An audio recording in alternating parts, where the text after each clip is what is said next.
Père,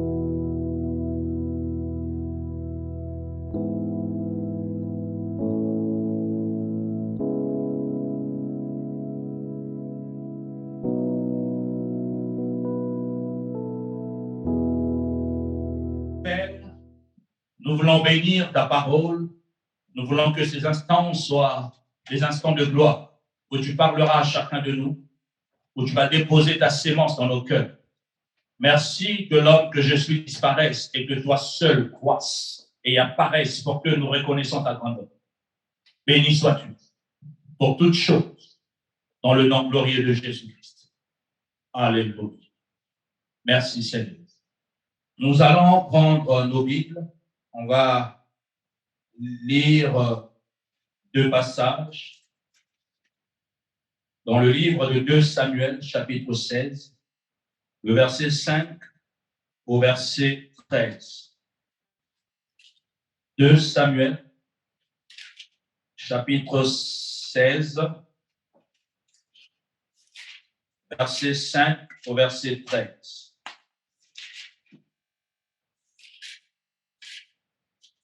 Je fais la lecture. David était arrivé jusqu'à Bachurim, et voici, il sortit de là un homme de la famille et de la maison de Saoul nommé Shimei, fils de Guéra. Il s'avança en prononçant des malédictions, et il jeta les pierres à David et à tous les serviteurs du roi, tandis que tout le peuple et tous les hommes vaillants étaient à la droite et à la gauche du roi. Shimei parlait ainsi en le maudissant. Va-t'en, va-t'en, homme de sang, méchant homme. L'Éternel fait retomber sur toi tout le sang de la maison de Saoul, dont tu occupais le trône, et l'Éternel a livré le royaume entre les mains d'Absalom, ton fils, et te voilà malheureux comme tu le mérites, car tu es un homme de sang. Alors, Abishai, fils de Tséruja, dit au roi, pourquoi ce chien mortel maudit-il le roi, mon seigneur? Laisse-moi, je te prie, aller lui couper la tête. Mais le roi dit, qu'ai-je à faire avec toi, fils de Tséruja? S'il maudit, c'est que l'Éternel lui a dit, maudit David. Qui donc lui dira, pourquoi agis-tu ainsi? Et David dit à Abishai et à tous ses serviteurs, voici mon fils qui est sorti de mes entrailles, en veut à ma vie. À plus forte raison, ce Benjamite, laissez-le et qu'il maudisse, car l'Éternel lui a dit. Peut-être l'Éternel regardera-t-il mon affliction et me fera-t-il du bien en retour des malédictions d'aujourd'hui. David et ses gens continuèrent leur chemin et Shimei marchait sur le flanc de la montagne près de David et en marchant, il maudissait, il jetait des pierres contre lui, il faisait voler la poussière. Que Dieu bénisse sa parole. Amen. Et je vais lire un autre passage dans le livre de Galates, chapitre 6, le verset 7. Galates, chapitre 6, le verset 7. Ne vous y trompez pas, on ne se moque pas de Dieu. Ce qu'un homme aura sémé, il le moissonnera aussi. Alléluia.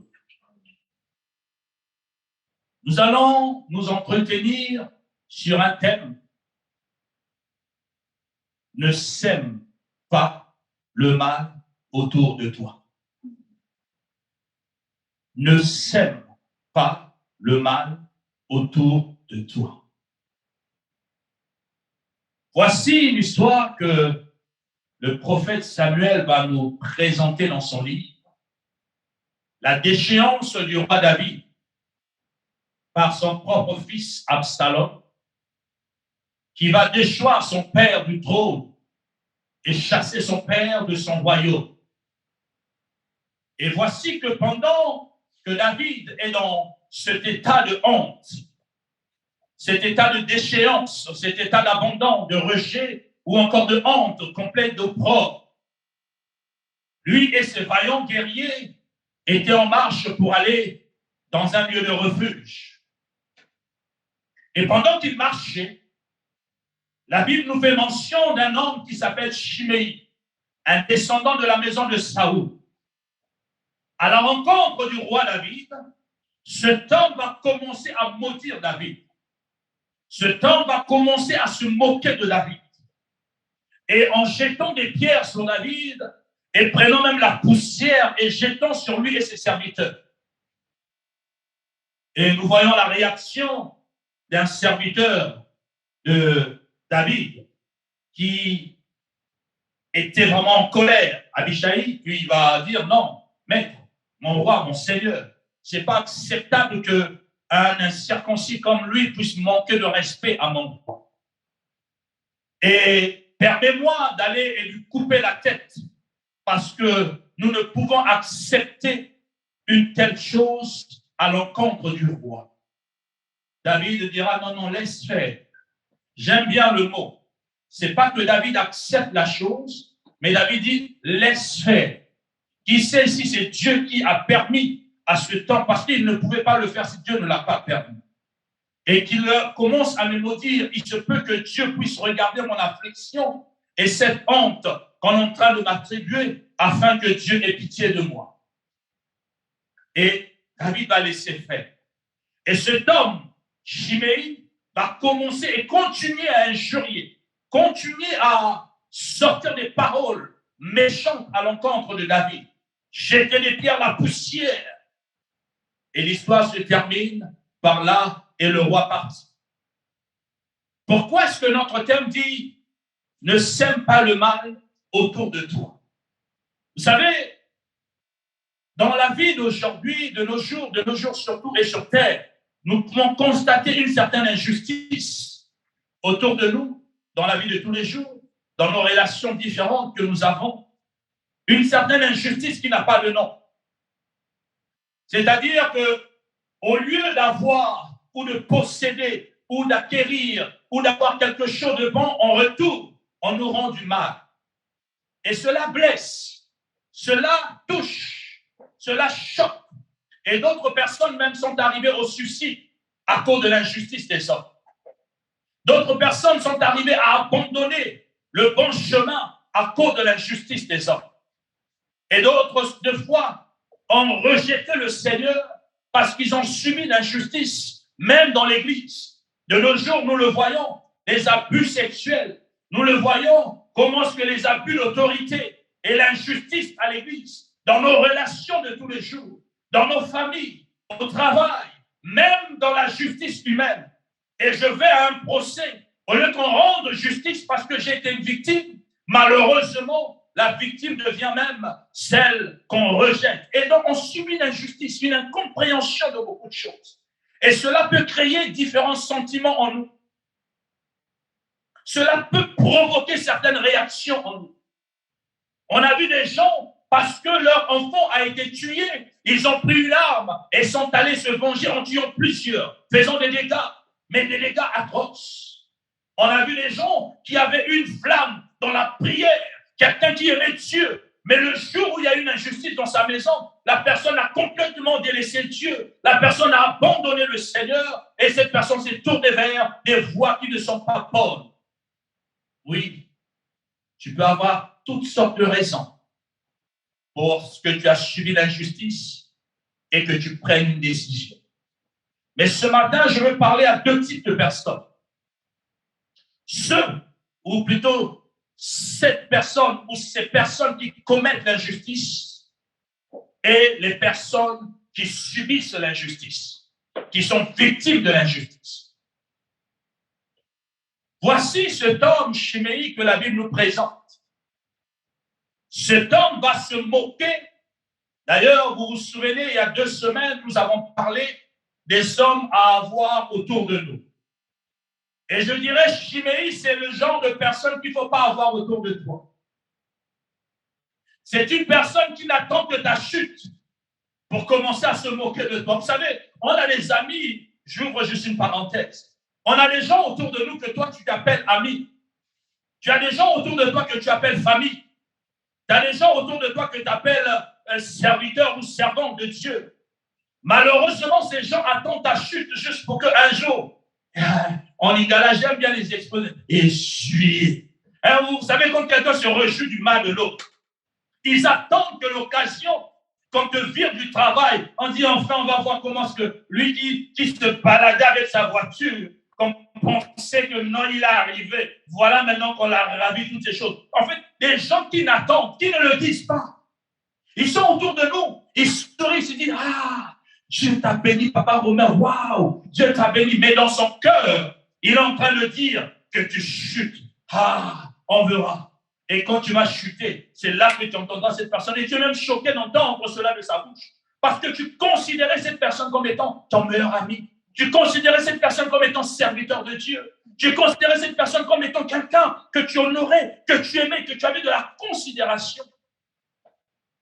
Voyons même d'autres personnes qui se marient et vous entendez d'autres qui disent Mikoloboni.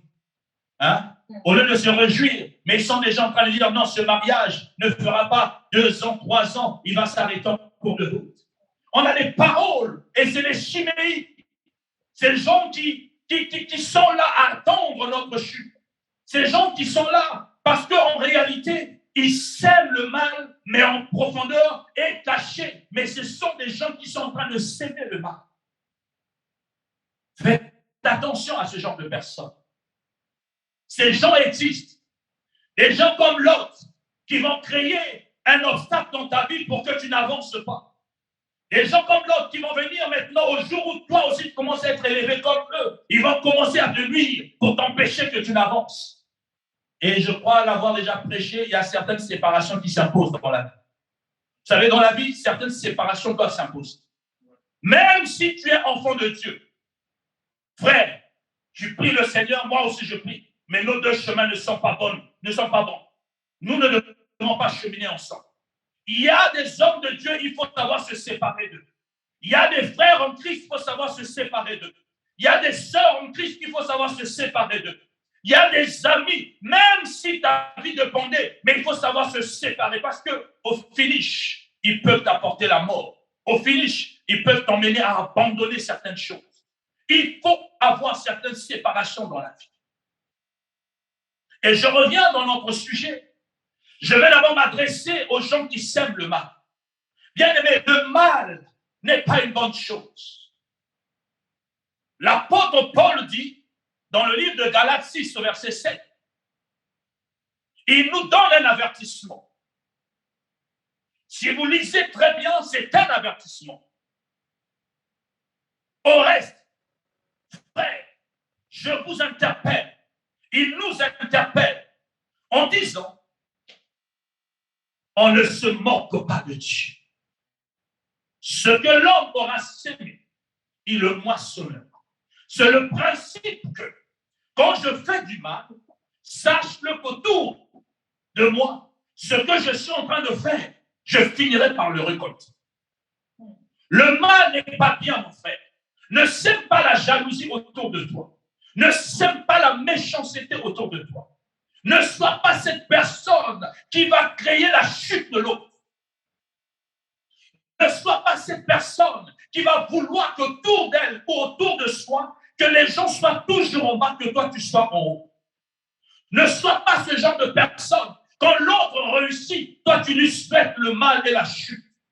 Ne sois pas ce genre de personne. Parce qu'en réalité, si tu es en train de s'aimer cela, ne t'attends pas de récolter autre chose. Ce que l'homme aura sémé, il va le moissonner. Tu fais du mal, ne t'attends pas à recevoir la bénédiction. Amen. Tu sèmes la méchanceté, ne t'attends pas que demain les gens soient méchants envers toi aussi. Tu sèmes la colère, ne t'attends pas que demain les gens soient gentils avec toi. Ils sèmeront aussi la colère autour de toi. Tu es un enfant rebelle. Attends-toi qu'un jour, tes enfants aussi seront rebelles envers toi. Amen. Les enfants qui n'honorent pas leur père, les enfants qui n'honorent pas les aînés. Non, mon père, je m'en fous de mon père. Parce que mon père a fait ceci. Parce que ma mère m'avait abandonné. Je suis en colère contre mon père. Je suis en colère contre ma mère. Non, eux, je ne peux pas les aider. Vous savez, j'étais en train, dans mes exercices d'un travail que j'étais le nom, je parlais avec une jeune fille. Cette jeune fille, je me suis rendu compte qu'elle était aussi congolaise parce que j'écoutais la musique congolaise. Et Elle me dit, vous êtes Congolais? Je dis oui. Et elle a souri. Et moi, j'ai reconnu par son nom qu'elle était aussi congolaise. Alors, en parlant avec elle, elle m'a dit, non, mon père est congolais. J'ai dit, ah, ok, ça va, papa va bien. Ah non, mais je ne le connais pas vraiment. J'ai dit, mais pourquoi? Il dit, parce que mon père, en fait, depuis l'enfance, m'avait abandonné. Et quand j'ai voulu rentrer en contact avec mon père ne voulait que l'argent et j'ai coupé. Vous voyez, donc, l'enfant a coupé la relation avec son père. Ne veut rien savoir avec le père. C'est vrai, peut-être papa a mal fait. C'est correct. Mais je veux juste, en fait, nous donner une leçon. La Bible dit, honore ton père et ta mère. La Bible n'a pas dit, honore le bon père, honore la bonne mère. Chrétien, je vous assure, si tu as des problèmes avec ton père, va les régler. Si tu as manqué du respect à ton père, va demander pardon. Si tu as négligé ton père pendant qu'il avait faim et qu'il t'a demandé quelque chose, tu sais que tu pouvais et tu n'as pas donné, va demander pardon à ton père. Je vous le dis, frère, parce qu'il y a la bénédiction de la longévité sur la terre qui ne dépend que du fait que tu honores ton père et ta mère. Que ton père soit sorcier, que ton père soit le dernier guerrier qui est en train de bouffer tes frères et sœurs. Tu dois le respecter, tu dois l'honorer, tu dois l'honorer. Toi qui es en train, vous savez, même certains jeunes enfants, et même dans le couple, le père de ton mari arrive, il a un mauvais comportement. Et toi, jeune fille, mariée, tu oses manquer de respect à ton beau-père.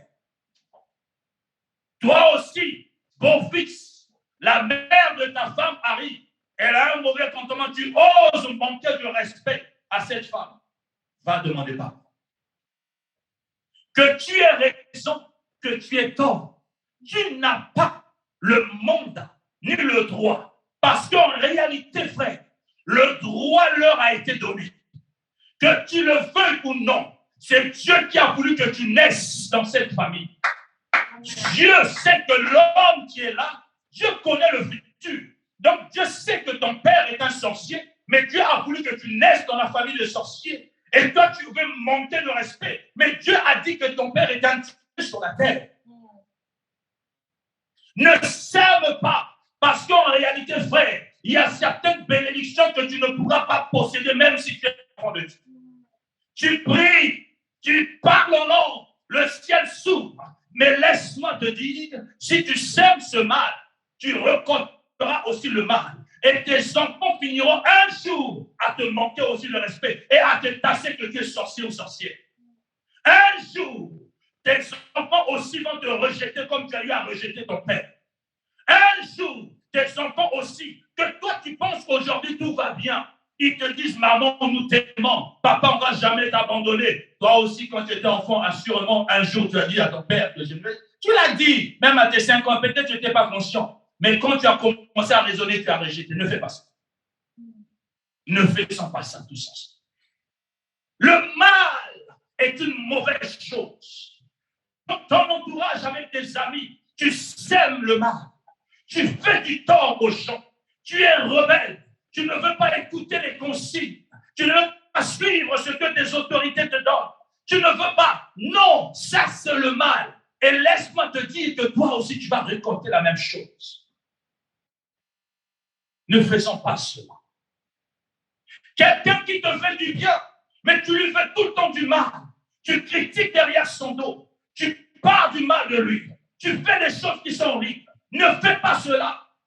Je parlais avec mon épouse, on dit, mais il y a des gens qui ne comprennent pas que certaines bénédictions dans la vie n'arrivent pas parce que tu fais du mal, même à la main. D'ailleurs, il y a un adage qui dit que c'est quoi, l'oiseau ne... J'ai oublié cet adage. Le principe, c'est que on ne fait pas, excusez-moi, la matière fécale dans la main qui te donne à manger. Hein? Tu ne dois pas mordre la main qui te donne même à manger. Et nous avons une certaine aisance à faire du tort que quand j'ai besoin d'avoir ne fût-ce que de l'huile, je vais voir Papa Romain, donne-moi. Mais après, quand je tourne le dos, je vais chez Papa Béni, je critique Papa Romain. Mais pourtant, quand j'ai un problème d'huile, je viens frapper à la porte. Tu sèmes le mal. bien, sache que tu récolteras cela aussi un jour. Nous tous, arrêtons de faire du mal autour de nous. Ce n'est pas une bonne chose. Et certaines choses vont nous arriver. Et je dis ceci, regardez, Dieu dans sa parole, c'est dans les 10 commandements. Dans Exode chapitre 20, le verset 5, je paraphrase. La Bible dit, je suis un Dieu jaloux qui punit l'iniquité des pères aux enfants de la 3e à la 4e génération pour tous ceux qui me haïssent. C'est-à-dire que le mal que tu fais, toi tu peux passer à côté, mais tu n'es pas en train de penser à tes enfants. Tu n'es pas en train de penser à ceux qui vont venir après toi. Le mal, ce que tu as sémé, tu vas le récolter. Si ce n'est pas sur toi, c'est sur tes enfants. Ne faisons pas le mal autour de nous. Et j'aime le sage Salomon. Le sage Salomon dit dans Ecclésiaste chapitre 12, le premier verset, parlant aux jeunes gens, il dit, jeunes gens, écoutez, réjouissez-vous de votre jeunesse. Faites ce qui vous plaît, ce que vous voyez. Tout est beau. Faites, profitez. Faites, réjouissez-vous. Allez en boîte de nuit. Fais le mal. Tu veux faire le mal? Fais-le.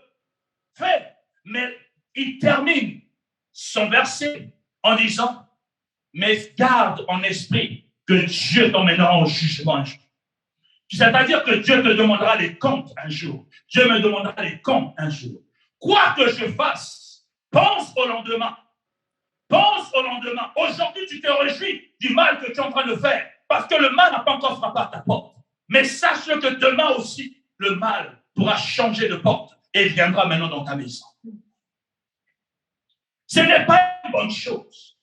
J'aime ce que 1 Corinthiens chapitre 10, le verset 23 me dit. Il dit, tout est permis, mais tout n'est pas utile. Tout est permis, mais tout n'édifie pas. Oui, tu fais du mal, fais-le, mais sache que tu vas récolter le mal. Ce n'est pas une bonne chose. Et je vais vous donner l'exemple de cet homme que nous venons de lire, Chiméi. Regardez, Chiméi s'est moqué de David. Chiméi a jeté des pierres sur David pendant que David était dans sa chute. Chiméi a profité de la position de David pour l'incriminer, pour le traiter d'homme de sang, pour le traiter même d'usurpateur de trône. Tu as été assis sur le trône de Saoul. Donc tout ce qu'il gardait à l'intérieur pendant qu'il méditait le mal, et il a tout déversé dans la vie de David ce jour-là. Mais quand je prends ma Bible, je parcours un peu la Bible, je me rends compte que dans le livre de 1 Roi chapitre 2, même avant cela, quand David est revenu sur son trône, Chiméi, le même Chiméi, qui se moquait de David, est revenu demander pardon à David. Il pensait que la chute de David était la fin de David. Mais voici que Dieu, dans sa justice, va repositionner David sur son trône. Mais pour nous montrer que la justice de Dieu est souveraine. Dans 1 Roi chapitre 2, à partir du verset 8 jusqu'au verset 9, David est en train de mourir. David est arrivé à la fin. Cet homme Chiméi vivait. David arrive maintenant à la fin de sa vie et va maintenant prodiguer des conseils à son fils Salomon qui va reprendre le trône. Il dit à Salomon, Salomon, écoute-moi. Il commence à donner des directives. Et parmi tant les directives, depuis le chapitre 2, quand il commence, et au verset 8-9, il tombe sur l'homme qu'on appelle Chiméi. Il dit, Salomon, tu te souviens de cet homme Chiméi? Le mal qu'il m'avait fait. Il m'avait fait ceci, il m'avait fait ça, cela avait touché le cœur de la vie, loin de Dieu. Et maintenant, il dit à son fils que le sang de cet homme ne coule pas sans qu'il y ait justice de Dieu dans sa vie. En d'autres termes, David est en train de demander vengeance de ce que cet homme avait sémé le mal. Dit qu'il récolte le mal qu'il avait sémé. Mais du temps de David, regardez, et c'est là quand on va voir la deuxième partie pour ceux qui subissent. Regardez comment la justice de Dieu opère. David va mourir. David meurt. Chiméi est encore vivant. Chiméi vit. Alors Salomon, dans la sagesse, si vous continuez toujours dans le chapitre 2, Salomon va appeler Chiméi. Il dit, Chiméi, tu sais le mal que tu avais fait à mon père. D'accord. Mais quand mon père tu avais juré quelque chose. Moi aussi, je jure que je ne toucherai pas à ta vie. Mais seulement, écoute, on te donne cette terre, vis-là, mais tu ne dois pas sortir de telle frontière à telle frontière. Tu dois rester là. Le jour où tu sortiras de cette frontière, j'ôterai ta vie et tu mourras. Donc, regardez comment Dieu rend justice. Et Chiméi est content, il dit, ok, je suis d'accord. Je vais cultiver ma terre, je vais avoir mes serviteurs, tout est beau. Et Chiméi a continué à commencer à vivre. Seulement un jour, et le Dieu de justice qui ne dort pas. Et Dieu fera quoi? Dieu va créer une circonstance dans la maison de Chiméi. 2 serviteurs de Chiméi vont sortir de sa maison pour aller vers un autre territoire. Et on va annoncer à Chiméi, Chiméi, mais écoute, il y a 2 de tes serviteurs qui sont allés dans notre territoire. Chiméi va sceller son âne, va monter sur l'âne et va dépasser la frontière qui lui était interdite. Et va aller reprendre ses serviteurs et revenir. Et on va rapporter cela au roi Salomon. Salomon va l'appeler. Chiméi, n'est-ce pas, tu avais pris un engagement devant l'Éternel que toi, je t'épargnerai la vie aussi longtemps que tu resteras ici. Mais tu es sorti de ton territoire. Et comme devant l'Éternel, je t'avais juré. Et par rapport au mal que tu avais fait à mon père, aujourd'hui, ton sang va couler. Et Chiméi a été tué. Le mal que nous sèmons, nous finirons par le récolter. Le mal que tu sèmes, bien-aimé, tu finiras par le récolter. Ne sème pas le mal autour de toi. Ne fais pas du mal aux autres. Ne te réjouis pas du mal que tu fais à l'autre. Ne te réjouis pas. Ne prends pas plaisir au plan malsain des hommes. Ne sois pas la source du malheur de l'autre. Ne sois pas la source des pleurs de l'autre. Ne sois pas cette source, bien-aimée. Le principe, tu ne peux pas t'attendre à la bénédiction de Dieu si toi tu sèmes la malédiction. Ne t'attends pas d'avoir la grâce de Dieu comme toi tu ne donnes pas la grâce aux autres.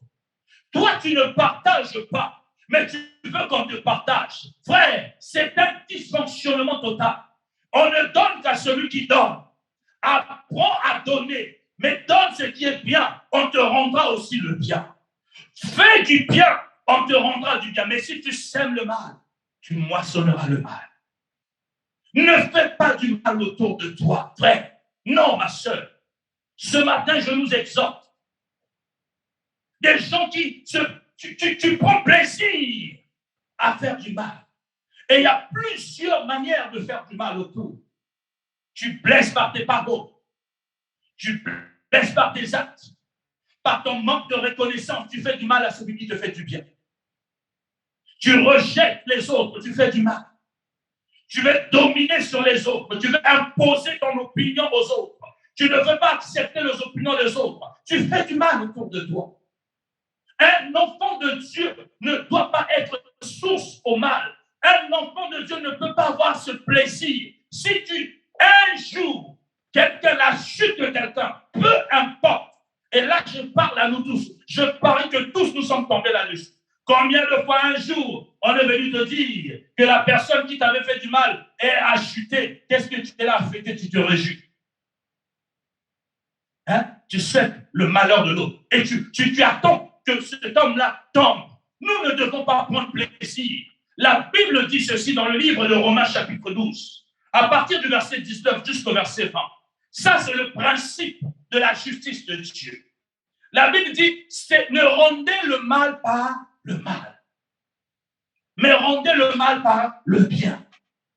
À moi la rétribution, à moi la vengeance, dit l'Éternel.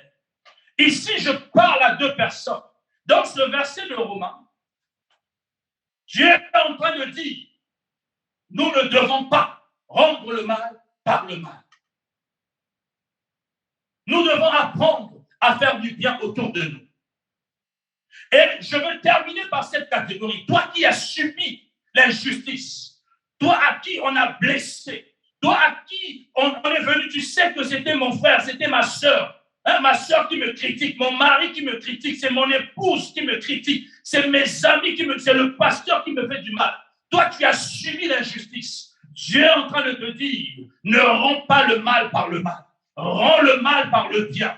Pourquoi? Parce qu'en faisant cela, tu es en train d'exposer cette personne devant la colère de Dieu. Oh, ce matin, j'aimerais te dire, chaque fois que tu rends toi-même ta justice, Dieu ne combat pas pour toi. Ah, si, Jean, je décide que je ne veux plus te faire du bien à toi, j'ai décidé, sache-le que je viens de rendre ma propre justice. Or, si moi je continue toujours à te faire du bien, malgré que tu me fais du mal, et je vais me plaindre devant le Seigneur de ta cause, la colère de Dieu s'abattra sur toi. Et la manière dont la colère va s'abattre sur toi est pire que ce que moi je pourrais te faire. Alors, frère, si nous voulons voir la véritable vengeance, apprenons à plaider devant le Seigneur, à ne pas rendre justice par nous-mêmes. Et en le faisant, nous sommes en train de désobéir à notre Dieu. Parce que ici, c'est un commandement que Dieu nous donne.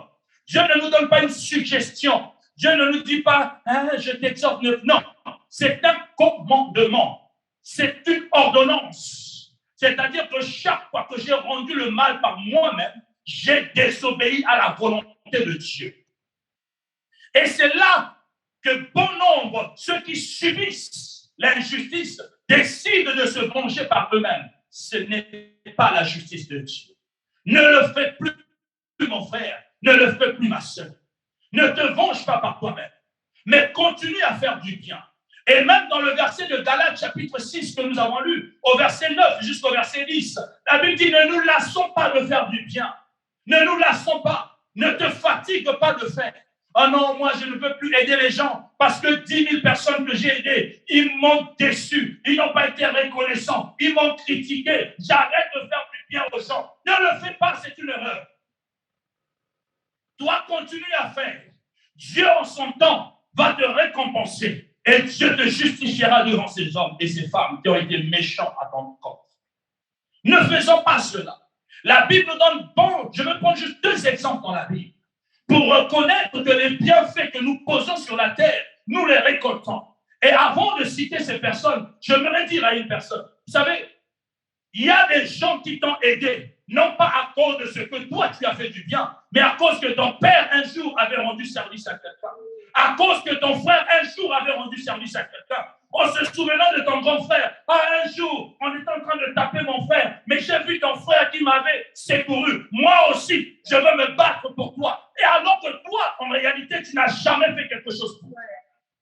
Il y a des largesses que nous avons reçues dans nos vies, non pas parce que nous avons fait des choses, mais d'autres personnes ont fait des choses pour nous. D'autres personnes ont payé le prix pour nous. Et aujourd'hui, nous amassons cela. Aujourd'hui, nous sommes ce que nous sommes parce que ces personnes ont eu à s'aimer le bien. Et qu'en retour, on arrive dans une administration de le fils d'un tel. Ah, je me souviens, ton père m'avait fait ceci. Ah, prends ceci. Je te donne, je te cite tes documents. Vas-y, je vais t'aider. Et tu ne sais même pas pourquoi Dieu est en train de toucher le cœur de cet homme pour te faire le bien à cause de quelqu'un d'autre. Toi aussi, apprends à faire le bien. Peut-être pas pour toi, même pour tes enfants. Amen. Ne sois pas égoïste, même pour ton propre frère. À cause de toi, on se souvient, mais je me souviens d'une femme. C'était ta soeur. Waouh, tu es la petite soeur de tel. Oh mon Dieu, mais viens, je t'emmène ceci, je te fais tel. Pourquoi? Parce que la personne se souvient que ta soeur, un jour, dans une circonstance autre, ta soeur l'avait aidé. Et la Bible nous donne l'exemple de Jonathan dans la Bible. Dans le livre de 2 Samuel, chapitre 9. C'est un homme que nous connaissons tous, Méphibosheth. Voici que Jonathan a fait du bien à David. Mais Jonathan n'a pas bénéficié en retour de ce bien. Parce que David est devenu roi après que Jonathan soit mort. Donc Jonathan, en réalité, on va dire, mais il a sémé, il n'a rien récolté. Il a fait du bien. Mais voilà ne fout à cas. Le bien paye et paye mieux que le mal. Amen. Jonathan est mort. Voici David règne. Mais David se souvient qu'un jour, un homme avait fait du bien. Et voici que cet homme paralytique, rejeté, vivant dans la pauvreté, que personne ne pouvait se souvenir. Mais à cause des bienfaits de son père, le roi David s'est souvenu de cet homme et l'a invité à manger à la table du roi. Qu'est-ce que Méphibosheth avait fait dans la vie de David? Zéro. Mais à cause des bienfaits de Jonathan, cet homme a bénéficié des grâces. Pour le bienfait que tu fais, pense au futur de tes enfants. Pense à tes grands frères, à tes sœurs. Pense à ta patrie. Même à cause de toi, je peux bénir ta patrie. Même à cause de toi, je peux bénir ta tribu. Même à cause de toi, je peux bénir tes frères et sœurs. À cause de tes bienfaits. Sois celui qui fait du bien et ne te lasse pas à faire du bien. Ne te lasse pas parce qu'un jour, le ciel va se souvenir des bienfaits. Tout ce que tu fais, Dieu dit, l'homme va moissonner. Et Dieu ne peut pas laisser le juste partir sans que ses enfants ne puissent bénéficier de cette justice. Amen. Faisons le bien autour de nous. Ne nous lassons pas à faire le bien. Voici un dernier exemple que j'aime bien dans Josué chapitre 6. Nous connaissons tous la procédure Rahab. Rahab avait secouru les 2 espions que Josué avait envoyés. Et quand ils arrivent pour détruire Jéricho, et la Bible dit, Rahab a été épargnée, non pas au verset 25, non pas simplement Rahab elle-même, mais son père et toute sa famille a bénéficié de l'approbation de la vie, alors que eux, ce n'étaient pas les frères qui avaient sauvé les 2. Ce n'était pas le père de Rahab qui avait sauvé les 2 espions. Ce ne sont pas ses frères, mais l'acte de Rahab a épargné toute ta famille. Oh, laisse que ce matin tes bienfaits épargnent aussi ta famille. Que tes bienfaits apportent de la joie dans ta famille. Que tes bienfaits apportent l'espérance dans ta famille. Que tes bienfaits sauvent ta famille. Ne te lasse pas à faire du bien, mon frère. Ne te lasse pas ce matin. Ne sois pas aigri. Alors comme il m'avait fait du tort, aujourd'hui, il est en train de se mouiller. Je le laisse mourir. Non-assistance sans personne en danger devant le Seigneur, frère. Tous tes bienfaits que tu avais fait compteront 0. Mais sois cette personne, même si c'est ton ennemi, il est en train de périr. Il a faim. Donne-lui à manger. Même s'il va taper la poitrine derrière ton dos en te disant, mais Yazal Soba, il est idiot cet homme. Il est bête cet homme. Non, cette femme est bête. Même s'il dit ça de toi, ne t'en fais pas. La justice de Dieu tranchera un jour à ta faveur. Et ils reconnaîtront que ton Dieu est le Dieu de toute justice. Je viens encourager quelqu'un qui a laissé tomber, quelqu'un qui a abandonné, quelqu'un qui a dit je ne veux plus faire du bien, quelqu'un qui a décidé à cause des déceptions. Je te comprends. Je suis tout à fait d'accord avec toi. Mais la loi du Seigneur est au-dessus de nos principes. Vous savez, il y a des hommes et des femmes qui définissent leur propre justice selon leurs critères. Non, moi, toute personne qui m'aurait fait du tort, je ne peux plus l'aider. Ça, c'est ta justice, mais ce n'est pas la justice de Dieu. Si toi et moi, nous sommes enfants de Dieu, nous devons rendre le mal par le bien. Et nous le voyons surtout dans les couples. Le jour que l'amour n'y est plus, tu ne peux même plus aider. Non, c'est mon ex m'avait fait du tort. Et aujourd'hui, l'ex est en agonie. Tu as la capacité d'aider, mais par vengeance, tu décides de ne pas aider.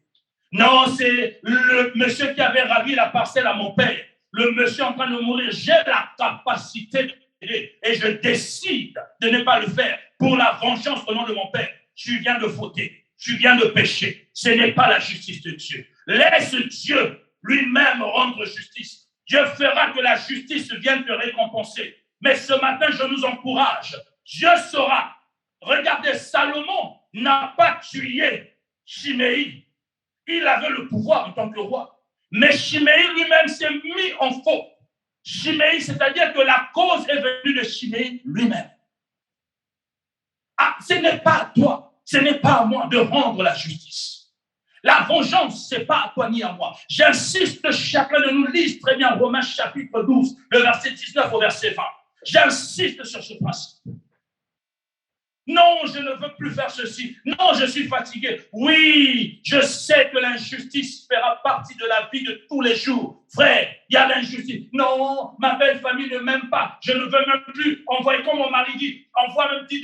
Je ne veux même pas qu'il aide ses parents parce que ma belle-mère me manque de respect. Ma belle-mère ne me respecte même pas. Mon beau-père n'en parlons plus. Il ne veut même pas me dire bonjour. Je ne suis même pas considéré dans la maison de mon beau-père, de ma belle-mère. Moi, le mari, je travaille. Non, ta mère, tu parles à ta femme, je ne donnerai jamais un sou à ta mère parce que ta mère est une sorcière. Frère, ma soeur, vous avez raté le coach. Ce n'est pas la volonté de Dieu. Apprenons à faire du bien autour de nous. Apprenons à honorer autour de nous. Notre Dieu est un Dieu de justice. Il te le rendra. Il fera que tu reçoives la récompense véritable.